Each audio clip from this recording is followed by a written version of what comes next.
देखो, हिंदुइज्म को सबसे बड़ा खतरा केवल हिंदुओं से है। सेव हिंदुइज्म फ्रॉम हिंदू, इसी विषय पर मैं आज बात करने वाला हूं। मैं काफी लंबे टाइम से सोच रहा था कि इस पर एक वीडियो बनाऊं, लेकिन आज वो समय आ चुका है, क्योंकि एक गंद लगातार बढ़ता ही चला जा रहा है।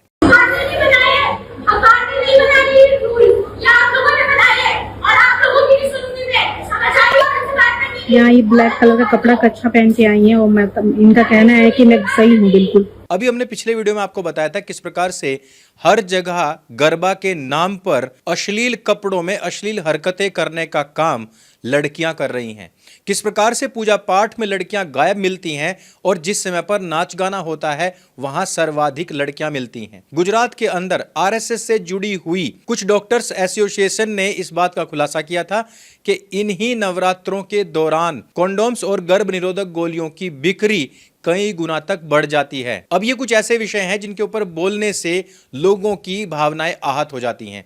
लोगों को लगता है कि ये तो सीधा सीधा हिंदुइज्म के ऊपर प्रहार है। भाई, कंडोम की बिक्री को एक्सपोज करना और वो भी किसी त्योहार विशेष में, ये किस प्रकार से हिंदुइज्म को बदनाम करना हो गया। उससे भी बड़ी बात कि मुसलमानों को जानबूझ करके इनवाइट करती हैं कौन? हिंदू लड़कियां। ऑर्गेनाइजर्स जो होते हैं वो बड़े बड़े पोस्टर बैनर लगा करके मुस्लिम लड़कों और लड़कियों को तो पंडाल के बाहर रोक रहे हैं, लेकिन अंदर वो भी शीला की जवानी जैसे गाने ही चला रहे हैं।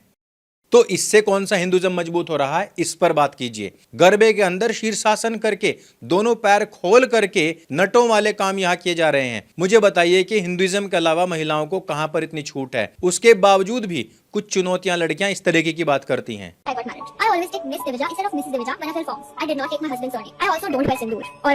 देखो, ये तो अपना अपना ऑक्यूपेशन है, अपना अपना धंधा है, कोई किसी प्रकार से चला सकता है। कुछ तो महिलाएं खुले आम टीवी पर ये बोल चुकी हैं कि हम जब घर में होती हैं केवल तभी डबल होती हैं, घर से बाहर निकलने पर हम सिंगल ही रहती हैं। मैं शादीशुदा सिर्फ घर तक हूँ, घर के बाहर मैं सिंगल हूँ। तो आप समझ सकते हैं कि शादी के बाद जो महिलाएं, जो लड़कियां शादीशुदा होने की कोई भी निशानी अपने ऊपर नहीं रखना चाहती, वो भी बाहर सिंगल ही रहती हैं।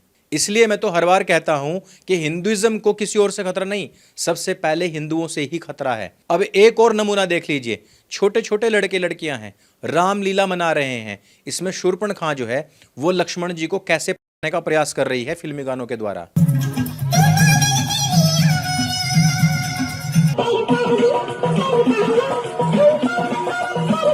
तो इससे हिंदुइज्म मजबूत होता है क्या? क्या इससे लोग धर्मपरायण होंगे?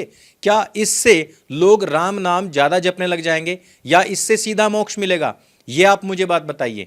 असल में हो क्या गया है कि हिंदुओं को शोसेबाजी, चमक धमक और एंटरटेनमेंट बहुत ज्यादा पसंद है। उनको हर जगह पर, हर स्थान पर एंटरटेनमेंट चाहिए। मेरे घर के पास में ही बंगाल के लोगों ने अपना लाइट हाउस बनाया हुआ है। उस लाइट हाउस में एक तरफ देवी की मूर्ति रखी है और दूसरी तरफ रंगारंग कार्यक्रम होता है। सामने बैठी पब्लिक एक ही रहती है और उस रंगारंग कार्यक्रम में शीला की जवानी से लेकर के जलेबी बाई तक सब कुछ चलता है। हिंदू 1 घंटे के लिए दुर्गा के पंडाल में केवल पूजा के लिए नहीं आ सकता, उसको बैठाने के लिए भी वहां पर रंगारंग कार्यक्रम चलाना पड़ता है। और ये वही लोग हैं जिनके बारे में अतिशयोक्ति करते हुए कुछ लोगों ने फिल्म बनाकर बताया कि बंगाल लाइट हाउस है। हाँ भाई, हम भी ये रात दिन लाइट हाउस देख रहे हैं। 9 दिन से हम भी शीला की जवानी सुन सुन करके पक चुके हैं। और ये केवल मेरी सोसाइटी का हाल नहीं है, जिस शहर में मैं रहता हूं वहां उसके आसपास में जहां जहां पर भी इस तरीके के लोग रहते हैं, हर जगह पर यही हाल है। कहीं पर बिहार कल्चर के लोग रहते हैं तो वहां पर लॉलीपॉप बजता है। मूर्ति को लाने का समय हो या मूर्ति को विसर्जित करने का समय हो, रास्ते के डीजे में लॉलीपॉप से लेकर के ढोडी तक हर एक गाना चलता है। इससे हिंदुइज्म मजबूत होता है क्या? और ये केवल मेरा एक्सपीरियंस नहीं है, आप लोगों ने भी एक्सपीरियंस किया होगा, लेकिन आप लोग बोलते नहीं। कारण क्या है कि विराट हिंदुत्व जो 2014 के बाद में जागृत हुआ है ना, वो सारे के सारे लोग इस प्रकार के अंधविश्वास या पाखंड के ऊपर बोलने तक को भी हिंदुइज्म के ऊपर खतरा बताने लग गए हैं। और यही वजह है कि लगातार हमारे बच्चों के अंदर शत्रुबोध, आत्मबोध, धर्मबोध समाप्त होता जा रहा है। उनको लग रहा है कि शीला की जवानी पर नाचना ही असली धर्म कार्य होता है। बैकलेस, स्लीवलेस पहन करके फिल्मी गानों के ऊपर डांस करना ही धर्म का असली कार्य होता है। उनको लगता है कि सेक्युलरिज्म की परिभाषा का अर्थ यही है कि जब डांडिया में लड़कियां डांस कर रही हो तो वहां पर अपने अब्दुल को बुला लेना चाहिए चोरी छुपे से। और वही अब्दुल अपनी चैट्स में इन लड़कियों के लिए क्या बात करता है? ये चैट्स वायरल हुई हैं जिनमें हिंदू लड़कियों को लिटरली के लिए कहा गया है। एक मुस्लिम लड़का चैट में कह रहा है कि मैं तो हिंदू लड़की को लेकर के आया था, लेकिन वो बीच में ही रो करके भागने लग गई। दूसरा मुसलमान क्या कह रहा है, इसमें आप सीधे पढ़ सकते हैं। इस प्रकार की काफी सारी चैट्स वायरल होती हैं, लेकिन हिंदू लड़कियों को क्या चाहिए? एंटरटेनमेंट। वो एंटरटेनमेंट यदि परिवार की बंदिशों के कारण नहीं मिल पा रहा तो उसको परिवार की बंदिशें तोड़ने में आज कोई शर्म तक नहीं है। गणेश विसर्जन के समय पर तो अति की हदों को पार कर जाती हैं। गणेश जी की मूर्ति अब डॉक्टर में परिवर्तित हो चुकी है, साईं बाबा बन चुकी है, कहीं पर मोदी बन चुकी है, यहां तक कि प्रेमानंद महाराज का भी गणेश अवतार आ चुका है। मुझे तो लगता है कि हिंदू कहीं एक दिन मोहम्मद का भी अवतार ना निकाल दे गणेश जी के रूप में और उसको भी विसर्जित ना कर दे। वैसे मोहम्मद से मुझे याद आया कि मुसलमानों को भी खतरा केवल मुसलमानों से ही है, हिंदुइज्म से खतरा नहीं है। एक बात बताओ, क्या वाकई में तुमने ये चीज देखी सुनी है या फिर यहाँ पर आके केवल अपनी बातों को फैलाने के लिए आए हो? नहीं सुनिए भाई, देखिए सुनिए। अपनी बातों को नहीं फैलाते, अपनी बातों को फैलाने में अच्छा नहीं लगेगा, जिंदगी में वही चीज अच्छा रहेगा जो उन कर सकोगे। ठीक है तेरा तो गेम बजाना पड़ेगा। आई लव मोहम्मद पूरे देश में क्यों ट्रेंड कर रहा है, बस मुझे तुम यही बता दो, मैं मान जाऊंगा। बताओ भाई आई लव मोहम्मद किस लिए ट्रेंड हो रहा है? बताओ भाई, नहीं पता ना? नहीं पता। सच बताना, नहीं पता ना?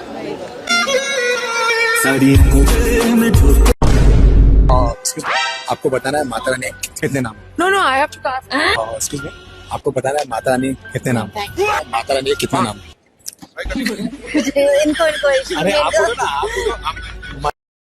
वो मुसलमान जो अभी तक हिंदुओं को गाली दे रहे थे, पुलिस को गाली दे रहे थे कि हमारे स्टिकर्स क्यों उतरवा दिए, वही मुसलमान अब अपने घरों से आई लव मोमो के स्टिकर्स उतार करके फेंक रहे हैं। कारण क्या है? पीछे से बुलडोजर बजता हुआ आ रहा है। ये वही तो कौम है जिसने तलवार के आगे अपनी लुगाइयों की सलवार निकलवा करके खुद पहन ली थी। यही कौम तलवार की जगह पर बुलडोजर देख करके फिर से सलवारों का आदान प्रदान कर रही है। और अब क्या इनके मजहब की ये बेइज्जती नहीं है? अब क्या इनका अपमान नहीं हो रहा? जब स्वयं करें तो चमत्कार होता है और वही लॉ एंड ऑर्डर सही करने के लिए हिंदू कर दे तो बलात्कार हो जाता है। जिस मोहम्मद का नाम कोई भी हिंदू मोहम्मद नहीं ले सकता, उसको अपमानजनक बता करके STSJ की धमकी दी जाती है।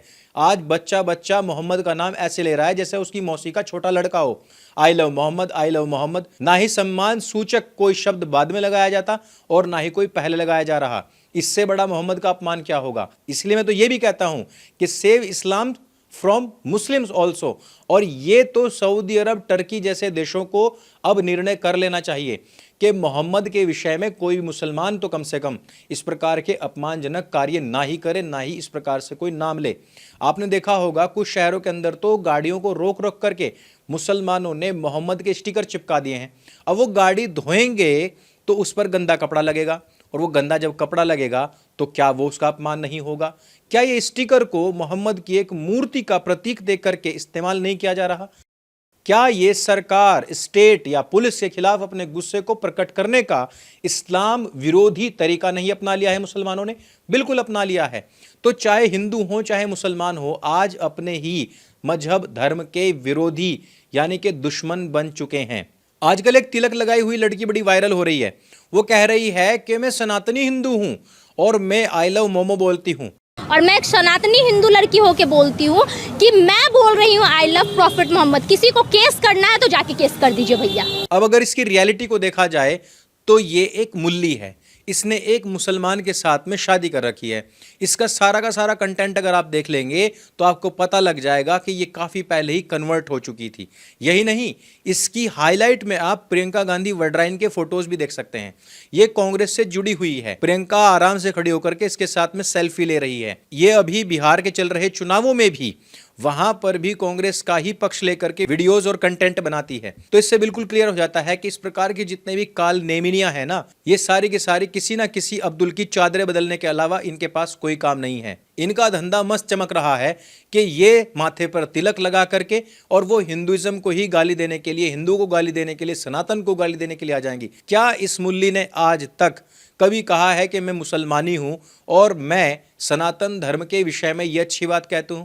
आज तक आपने एक भी ऐसे छद्म हिंदू को नहीं देखा होगा जो कभी हिंदुइज्म, सनातन धर्म, हिंदुओं के लिए एक भी भली बात या एक भी ढंग की बात कह दे। ये सारे के सारे आज की तारीख में इस्लाम को मान रहे हैं। राजकुमार भाटी जो कहता है कि कोई धर्म नहीं है, वो भी आज कैप्टन मोमो साहब की जिंदाबाद के नारे लगा रहा है। और मैं तो खुल के कहना चाहता हूं आपके चैनल पे, मैं मोहम्मद साहब से बड़ा महापुरुष किसी को नहीं मानता, क्योंकि जो महापुरुष हुए या तो वो धर्म संस्थापक हुए, या वो शासक हुए, योद्धा हुए, और या वो समाज सुधारक हुए। मोहम्मद साहब अकेले ऐसे व्यक्ति हैं जो धर्म संस्थापक भी हैं, जो समाज सुधारक भी हैं, और जो शासक भी हैं। सबसे बड़े दूसरा उदाहरण मुझे बता दें कोई, सबसे बड़े दूसरा उदाहरण कोई बता दें। तो इस वीडियो में सिर्फ इतना ही। अगर ये वीडियो आपको अच्छी लगती है, जानकारी से भरपूर लगती है, तो इसको सबके साथ में शेयर अवश्य कीजिएगा। डांडिया के ऊपर मैंने ऑलरेडी एक वीडियो बनाया हुआ है, जिसमें मैंने इसी प्रकार की जितनी भी शूर्पणखाएं हैं, उनके द्वारा जो सनातन को बदनाम किया जा रहा है, उनको एक्सपोज किया है। अगर आपको ये आज वाला वीडियो अच्छा लगा है, तो आपको ये वीडियो भी जरूर अच्छा लगेगा। इसको भी क्लिक करके अवश्य देखिएगा। और एक घोषणा मैं करना चाहता हूं, मेंस लाइव्स मैटर अब काफ़ी महंगी हो चुकी है, लेकिन आप इसको सस्ते में प्राप्त करने के लिए हमारी 2.5 मोर्चे का चक्रव्यूह नाम की जो मेंबरशिप है, उसको आप ले सकते हैं, जिसमें आपको 2.5 मोर्चे का चक्रव्यूह पार्ट 1 की पूरी ऑडियो बुक मिलेगी। फ्री में आपको मेंस लाइव्स मैटर्स बिना किसी डिलीवरी चार्ज के घर बैठे फ्री मिलेगी। साथ ही साथ जो पार्ट 2 लिखा जा रहा है, उसकी भी ऑडियो बुक अब रिलीज होने वाली है, वो भी आपको सुनने को मिलेगी। तो जितने भी हमारे पाठकगण हैं, बिना कोई देरी किए अभी मेंबरशिप लें, और मेंबरशिप के बारे में हमें नीचे लिखे हुए ईमेल के ऊपर ईमेल करके सूचित करें। आपका पूरा पता आते ही हम आपको बुक तुरंत ही भेज देंगे। इस वीडियो में सिर्फ इतना ही। मेरे संग बोले सत्य सनातन वैदिक धर्म की जय। जय हिंद, वंदे मातरम।